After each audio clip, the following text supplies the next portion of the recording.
Assalamualaikum warahmatullahi wabarakatuh. Perkenalkan, saya Eko Sulistiawan, SSI MPD, pengawas SMP Dinas Pendidikan Kabupaten Malang. Pada kesempatan kali ini, saya akan memaparkan praktik baik saya, yaitu implementasi metode AMONG dalam tindak kepengawasan berbantuan Google Site. Metode AMONG adalah metode pendidikan yang mengedepankan pada unsur kodrat alam dan kemerdekaan. Ki Hajar Dewantara sebagai yang pertama kali mendedikasikan metode AMONG ini di sekolah beliau, yaitu Taman Siswa, menempatkan siswa atau anak didik sebagai faktor utama dan pertama untuk dikembangkan dengan riang gembira, merdeka, dan sesuai dengan konteks atau kodrat alam masing-masing peserta didik. Dalam tindak kepengawasan, saya mengadaptasi metode AMONG dengan 3N-nya, yaitu kegiatan niteni, niroke, dan nambahi, mengamati, meniru, dan menambah pada sekolah-sekolah binaan saya. Tentunya fokus metode AMONG sama seperti yang disampaikan oleh Ki Hajar Dewantara, yaitu kodrat alam dan kemerdekaan. Hanya dalam kegiatan yang saya lakukan dalam kepengawasan, saya menyusun sebuah ruang kolaborasi dalam bentuk Google Site yang saya sebut dengan Sang Pengawas 22. Bisa dicek pada tautan berikut. Metode AMONG dalam tindak kepengawasan saya rangkai menjadi sebuah diagram alir, yaitu input, ruang kolaborasi, dan output. Praktik baik implementasi metode AMONG berbantuan Google Site di sekolah binaan kami awali dari diagram alir yang pertama, yaitu input. Berdasarkan hasil pemantauan dan juga usulan dari rekan-rekan baik kepala sekolah ataupun guru di 19 sekolah, kami menyimpulkan ada 4 poin yang menjadi kendala terbesar dalam mengimplementasikan kurikulum Merdeka. Yang pertama, perencanaan proyek penguatan profil pelajar Pancasila. Dalam perencanaan proyek ini, kami mengambil inspirasi dari sekolah swasta, yaitu sekolah atau SMP Trimurti 01 Pakesaji. Dengan tema iman dan takwa kepada Tuhan Yang Maha Esa, mereka melakukan proyek yaitu membuat relief terkait dengan cerita Ramayana. Relief ini benar-benar merupakan sebuah tantangan bagi siswa, karena selain dituntut bisa menghasilkan sebuah karya seni, mereka dituntut juga untuk menghayati apa yang menjadi keteladanan pada cerita wayang Ramayana. Kemudian, inspirasi dari sekolah ini kami sounding kepada sekolah-sekolah lain dengan cara mengupload di ruang kolaborasi dalam bentuk Google Site.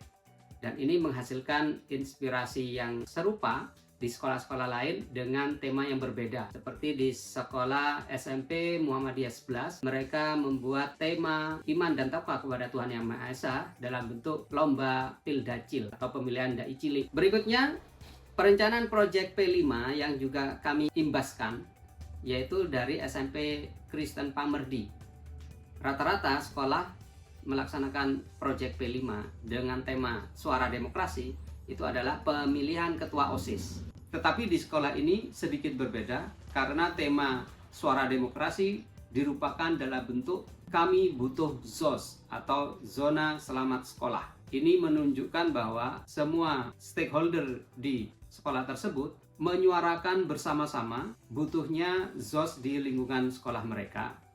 Mereka menyuarakan butuhnya ZOS pada jalur-jalur yang resmi, seperti ke DPRD, ke pemerintah, pusat ataupun daerah, bahkan sounding melalui media sosial mereka.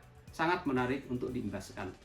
Dan ini juga menginspirasi rekan-rekan kepala sekolah dan guru yang lain di sekolah yang lain dengan membentuk hal yang sedikit sama tetapi dengan nafas atau frekuensi yang berbeda. Seperti halnya yang dilakukan di SMP 1 Paga. Mereka melakukan mural dalam bentuk anti-bullying. Itu terinspirasi dari SMP Kristen Pamerdi.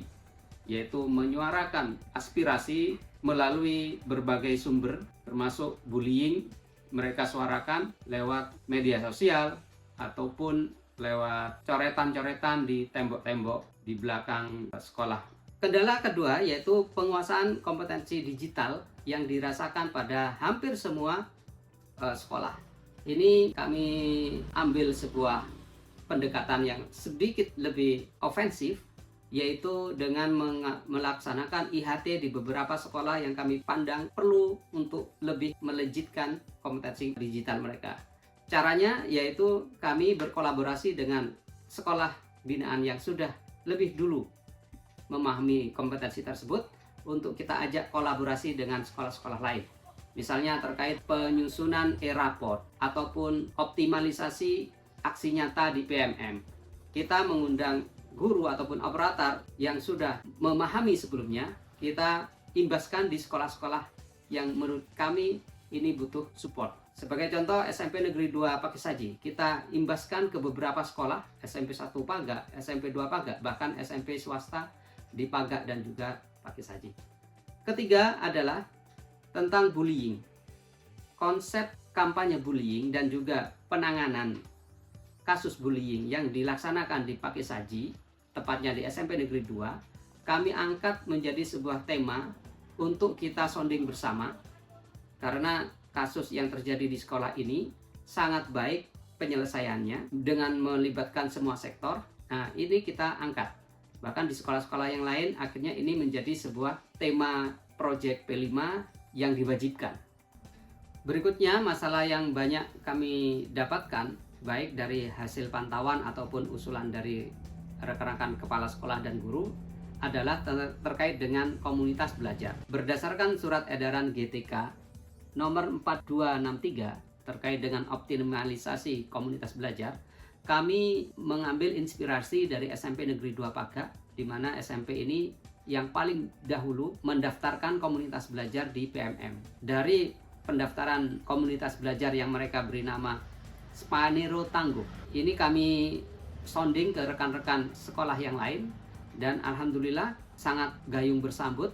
Terbukti dari 2-3 bulan berikutnya tercatat juga komunitas belajar di SMP Negeri 1 Paga, SMP Negeri 2 Pakisaji, dan terakhir adalah SMP 1 Pakisaji.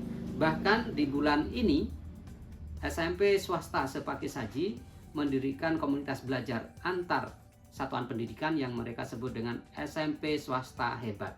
Komunitas belajar yang terdiri dari 10 lembaga SMP swasta ini mengambil tema yang kekinian, yakni menyusun modul ajar dan modul project memanfaatkan artificial intelligence, yaitu Gemini.